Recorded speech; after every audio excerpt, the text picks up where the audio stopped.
Hello ladies, my name is Jamika. I am a registered nurse, a wife, a health coach, and a mom just like you. And I'm coming today to sow some seeds as well as give you some nuggets to help you throughout your motherhood journey. These nuggets come from things I've seen while caring for women within the healthcare setting as a nurse, as well as from experiences. These nuggets will help you to realize as a black mom that you've got this. So, welcome to Mahogany Mamas. And the topic of discussion for today is Black maternal health. This is important every day. The reason I wanted to discuss this today is just because I've recently seen in the headlines in the news, as well as two stories that have been circulating in social media about things that happen in two different states. One story, a young lady was in a hospital in Texas. She was pregnant in active labor, and you can see her sitting in a wheelchair, crying in pain. Someone's videoing the situation. You could tell she was in active labor. She's really hurting, and the nurse is ignoring her. She says she sat in the waiting area for 30 minutes, and 12 minutes after that, she delivered her baby. The hospital is investigating that incident.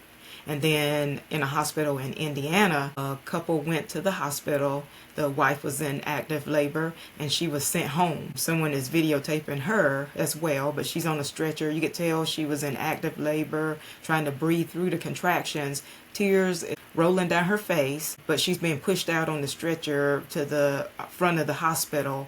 And then you see her husband helping her get into their vehicle. They probably were en route to back to their home when she delivered on the highway. So then the husband had to turn around and take her and baby back to the hospital. They were going to get the care that they deserved and that they needed in the first place. So these incidents happen all the time and it's not right. First, I wanted to just give some information and then we'll go into some statistics.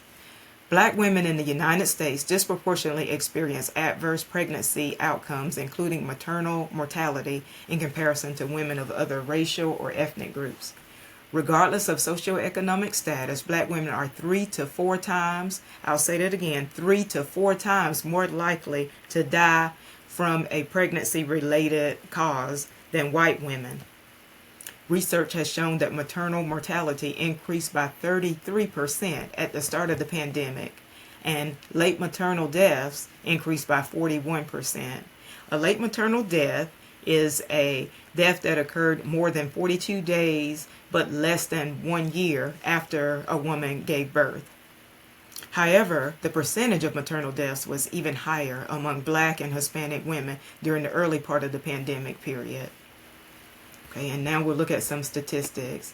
Maternal mortality rate. In 2019, the rate was 20.1. In 2020, the rate was 23.8 per 100,000 births, which represents about 861 maternal deaths.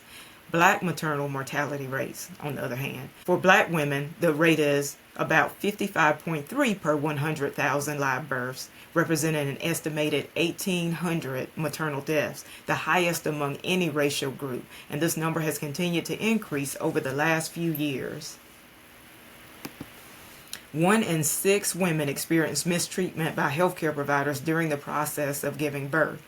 Rates of mistreatment for women of color are consistently higher, even when accounting for other maternal characteristics like socioeconomic status and partner race. 30% of Black women who delivered at hospitals in the United States reported they were treated poorly because of a difference of opinion with their caregivers about the right to care for themselves and their baby. I wanted to discuss Serena Williams.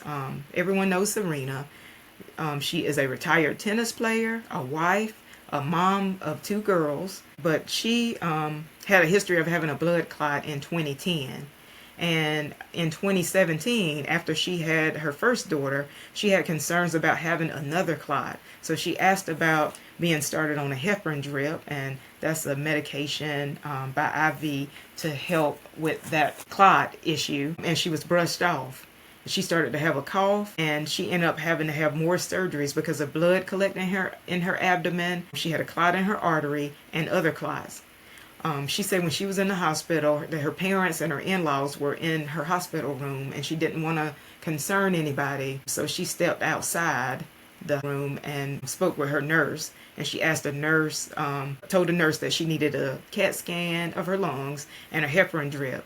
And the nurse told her that the medicine she was taking was making her crazy. She said she fought hard, and the nurse finally called the doctor, and she did get the CAT scan, and indeed, she had clots in her lungs. And I found this information in Elle magazine. It was an April 2022 edition. And she also stated, giving birth to my baby, it turned out, was a test for how loud and how often I would have to call out before I was finally heard. And I wanted to mention Tatiana Ali. She's another celebrity. Tatiana is an actress, a wife, a mom of 2 boys. She's an activist, a Black maternal advocate. She's a singer, and she owns Baby Yams. And they have some beautiful baby blankets, so y'all have to check her out. But I remember her as Ashley Banks in the sitcom The Fresh Prince of Bel-Air during the 1990s. But I remember hearing her talk about her birthing experience with her first son. She said that the doctor was being rough with her, that he slammed his forearm in the top of her belly and was doing a maneuver like he was squeezing toothpaste out of a tube. And she said after a while she was concerned about her baby's safety, so she asked for a C-section. So she ended up having a cesarean section even though she had a low risk pregnancy. And she said that made her and her husband think differently when it came to having their second child. She had a Black midwife, and she opted for a VBAC, which is a vaginal birth after a cesarean in their home. 2 other celebrities that I wanted to mention that discuss their birthing experiences. Allison Felix, she is a former track star, and she owns a women's tennis shoe company. And Beyonce, the singer, they both had emergency C-sections, and they often discuss their birthing experiences. So that just shows that mistreatment can happen to anyone. I, as a nurse, had my own experience with being mistreated. I felt like I was not being heard. At 38 weeks, I had a fall, and when I finally was able to speak with the doctor, she told me just to take some Tylenol and I should be okay. But as I told her, this was my baby, my body, because when I fell, I landed in a plank. So I landed on my forearms, but my stomach was hurting on the right side, so I wasn't sure if I hit my stomach or if it was just from the stretching. And I still had my husband take me to the hospital. We were already en route when I was able to speak with her anyway.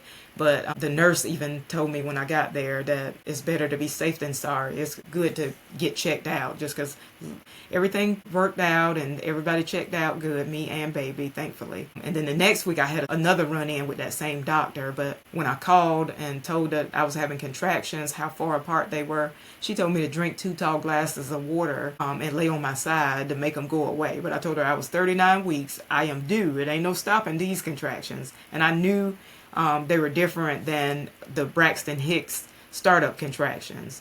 And that doctor didn't know that I was a nurse. I'm an OBGYN nurse.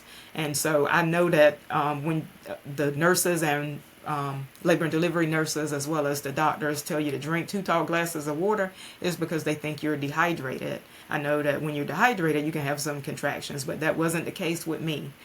And I always made sure that I drank plenty of water every day, especially while I was pregnant. And I still continue to do that. But she didn't want to listen. So those things happen. So I just wanted to mention that I had my own experience with that as well. And there are different types of mistreatment, and these are just a few. Verbal abuse, stigma, saying that a group of people, they may say like a certain group of people complain, or that these people come in a lot, or discrimination, saying they may feel like somebody doesn't deserve care because they poor, because of their race, threatening to withhold a forced acceptance of treatment. As a patient, you have the right to accept or refuse care, delay or refusal of care. I just want to give some tips on how to reduce Black maternal mortality. 1, speak up. Tell somebody. Don't just keep that to yourself. They need to know. Sometimes you may need to find another doctor or seek a second opinion. Have a support person with you during your visits at the doctor's office and during labor. Your spouse or significant other, a family member, a friend, even a doula. Doula is great support during labor especially. Make sure that you're going to your appointments, ladies, prenatal and postpartum. I know sometimes women feel that they went to all their prenatal visits and they are fine, but sometimes you'll not know that there's a problem. For example, if you hadn't had high blood pressure, it may be starting to creep up after you have the baby. So you want to make sure that your blood pressure is okay, that everything is healing, and everything is returning to normal after delivery. Seek immediate care if experiencing an issue. Ask questions and make sure you understand what's going on and that you understand your options. All right, ladies, I just wanted to share those tips with you. I hope that some of those nuggets will help you throughout your motherhood journey, and especially if you're pregnant. So thank you for listening and joining me on Mahogany Mamas, and I hope you have a great day. Take care. Bye-bye.